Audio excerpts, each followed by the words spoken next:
तो आज हम लोग स्टार्ट करेंगे चतुर्भुज के बारे में। चतुर्भुज यानी क्वाड्रिलेटरल। क्वाड्रिलेटरल क्या होता है, इसमें क्या क्या चीज़ें होती हैं, इसके कोणों के भुजाओं के कॉन्सेप्ट को समझेंगे, इसके टाइप्स कितने होते हैं, कितने प्रकार होते हैं, इन सभी चीज़ों के बारे में जानेंगे। तो सबसे पहले हम बात करेंगे क्वाड्रिलेटरल।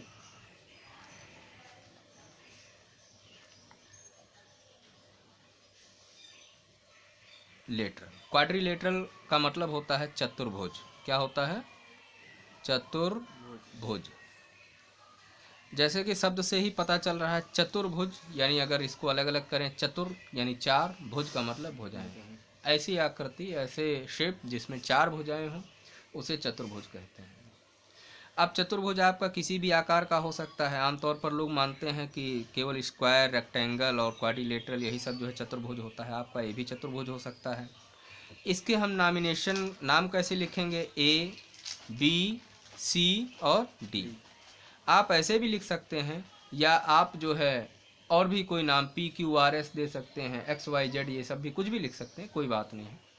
तो इसको अगर हमें लिखना है तो हम कैसे लिखेंगे? चतुर्भुज सिंबोलिक तरीके से, चतुर्भुज ए बी सी डी यानी quadrilateral A B C D. जिस तरीके से जब हमको ट्रायंगल लिखना होता तो ट्रायंगल का सिंबल बनाते थे आगे, तो जब हम चतुर्भुज लिखेंगे, कोई नाम देंगे तो उसके आगे एक चतुर्भुज का सिंबल बनाएंगे। ठीक। अब इसमें क्या क्या चीज़ें होती हैं, पहले हम उसको ध्यान देंगे। पहला है पॉइंट यहाँ पर, 4 साइड्स। कितनी? 4 साइड्स यानी 4 भुजाएं। अब इसमें 4 भुजाएं कौन कौन सी हैं? फिर दूसरा है 4 एंगल्स। एंगल का मतलब कोण। फिर इसके बाद 2 डायगोनल्स। डायगोनल्स का मतलब विकर्ण। और चौथा है 4 वर्टेक्स। 4 साइड का मतलब होता है 4 भुजाएं। क्या होता है? 4 भुजाएं। ओके। तो ये 4 भुजाएं कौन कौन सी हैं? पहली भुजा मान लीजिए नीचे वाली हम ले लेते हैं, तो first one is A B, या हम बी ए भी लिख सकते हैं। क्या लिख सकते हैं?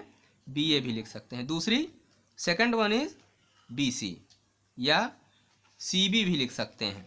Okay. The third one is C D यानी ये ऊपर वाली, इसको हम डी सी भी लिख सकते हैं। फोर्थ वन इज क्या होगा? ए डी, या डी ए भी लिख सकते हैं। तो ये हो गई आपकी 4 भुजाएं या 4 साइड्स। अब 4 एंगल कौन कौन से हैं? पहला एंगल इसको है, इसको हम कैसे पढ़ेंगे? जो एंगल रखा जाता है उसको मिड पॉइंट उसका बीच में रखते हैं, बाकी दोनों सिरों को अलग रखते हैं। तो फर्स्ट वन इज क्या है आपका? एंगल डी ए बी, या इसको एंगल बी ए डी भी लिख सकते हैं। ठीक है, यानी दोनों सिरों को कोई भी पहले स्टार्ट, कोई भी पहले एंड कर सकते हैं। द सेकंड वन इज, मान लो ये एंगल है, तो इस एंगल को A B C, angle A B C लिख सकते हैं, या एंगल सी बी ए भी लिख सकते हैं। तो एंगल सी बी ए भी लिख दिया हमने। तीसरा है हमारा ये कौन सा है? The third one is angle B C D, angle B C D, या इसको हम लिख सकते हैं एंगल डी सी बी, ये भी लिखा जा सकता है। और चौथा कौन सा है हमारा? ये एंगल। तो इस एंगल को हम लिख सकते हैं, the fourth one is angle C D A, या हम ऐसे भी लिख सकते हैं एंगल ए डी सी। तो हमने यहाँ पर देखा कि हर एंगल को दो दो प्रकार से पढ़ा भी जा सकता है और लिखा भी जा सकता है। इसी प्रकार से साइडों को भी दो प्रकार से पढ़ और लिख सकते हैं। तो हमने यहाँ पर 4 साइड्स यानी there are 4 sides and 4 angles in a quadrilateral. 2 diagonals का मतलब इसको हम लोग कहते हैं विकर्ण। क्या कहते हैं? 2 विकर्ण। विकर्ण क्या होते हैं? विकर्ण का मतलब कोई भी आमने सामने के 2 वर्टेक्स एक दूसरे को मिलाने की जो लाइन होती है, जैसे एक ये लाइन यहाँ से यहाँ तक मिला दिया और दूसरी लाइन यहाँ से यहाँ मिला दिया, तो इसे ही हम कहते हैं वर्टेक्स। क्या कहते हैं? वर्टेक्स। तो 2 वर्टेक्स जो है वो पहला है इसमें कौन सा? एक है ए सी, या सी ए भी हम लिख सकते हैं उसको, क्योंकि दोनों साइडों को, दोनों किसी भी रेखाखंड को पढ़ने के लिए आगे पीछे दोनों किया जा सकता है। और दूसरा क्या है आपका वर्टेक्स? बी सी, नहीं sorry B D, B D या डी बी, ओके, तो ये 2 वर्टेक्स हो गए आपके।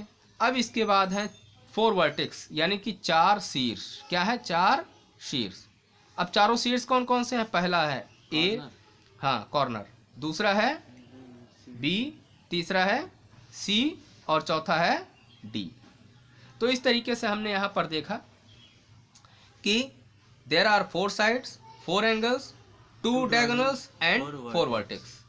तो यहाँ पर ये इतनी स्थिति है, किसी भी क्वाड्रिलेटरल को बनाने के और समझाने के लिए सबसे पहले इन 4 चीज़ों के बारे में हमें जानकारी होनी चाहिए। अब इसमें हम जो है साइड के अकॉर्डिंग इस पर जो है देखेंगे कि इसमें एक मेन कंडीशन क्या लागू होती है।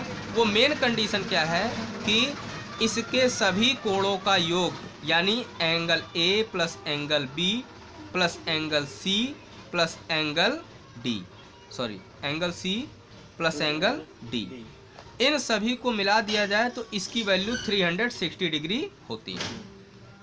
अभी तक हमने ट्रायंगल में क्या पढ़ा था? ट्रायंगल में तो यही पढ़ा था ना कि 3 एंगल थे और तीनों एंगलों का सम कितना था? 180 डिग्री। और यहाँ पे क्वाड्रिलेटरल में क्या है? 4 एंगल हैं और चारों एंगलों का सम कितना हो जाएगा? 360 डिग्री। ठीक है, तो ये हो गई कुछ क्वाड्रिलेटरल के बारे में जान पहचान। अब ये क्वाड्रिलेटरल्स होते कितने टाइप के हैं इसके बारे में थोड़ा सा हम आगे जानेंगे। ठीक है, तो अभी तक हम एक बार फिर से इसको रिवाइज कर लेते हैं, ध्यान से देखिएगा। क्वाड्रिलेटरल मीन्स चतुर्भुज, यानी 4 भुजाओं से कोई भी घिरी हुई आकृति जो होती है उसे हम चतुर्भुज या क्वाड्रिलेटरल कहते हैं। इसको जब लिखना होता है तो आगे इस तरीके का हम सिंबल बनाते हैं चतुर्भुज का, और उसके बाद उसके सारे शीर्षों के नाम एक लाइन से लिख देते हैं। तो इस तरीके से इसे हम सिंबलाइज करते हैं quadrilateral A B C D या चतुर्भुज ए बी सी डी। इस तरीके से हम लिखकर इसे प्रदर्शित करते हैं। अब इसमें 4 भुजाएं यानी 4 साइड्स, 4 एंगल यानी 4 कोण, 2 डायगोनल्स यानी कि 2 विकर्ण और 4 वर्टेक्स यानी 4 शीर्ष होते हैं। पहली भुजा आपकी ये है ए बी, दूसरी है बी सी, तीसरी है सी डी और चौथी है ए डी। ये 4 भुजाएं हो गई। कोण पहला है ए, दूसरा है बी, तीसरा है सी और चौथा है डी। लेकिन केवल ए बिंदु से मिलाकर हम कोण का नाम नहीं पढ़ सकते हैं, उसके दोनों एंड पॉइंट को भी हमें पढ़ना पड़ता है। इसलिए हम एंगल ए को डी ए बी पढ़ते हैं या बी ए डी भी पढ़ सकते हैं। एंगल बी को हम ए बी सी पढ़ते हैं या सी बी ए भी पढ़ सकते हैं। एंगल सी को हम एंगल बी सी डी करके पढ़ सकते हैं या डी सी बी भी पढ़ सकते हैं। यानी जिस एंगल को हमें पढ़ना है उसे हम बीच में रखते हैं और बाकी दोनों जो एंड होते हैं पॉइंट उनको हम दोनों सिरे पर इधर उधर घुमा फिरा कर लिख सकते हैं। ठीक है, और उसी तरीके से लास्ट वाला एंगल हो गया। फिर 2 आपके डायगोनल्स यानी कि विकर्ण है, तो एक हो गया ए सी और दूसरा हो गया बी डी। ये सभी क्वाड्रिलेटरल्स में होता है, सभी चतुर्भुजों में होता है। और 4 शीर्ष यानी ए बी सी और डी, ये 4 शीर्ष हो गए।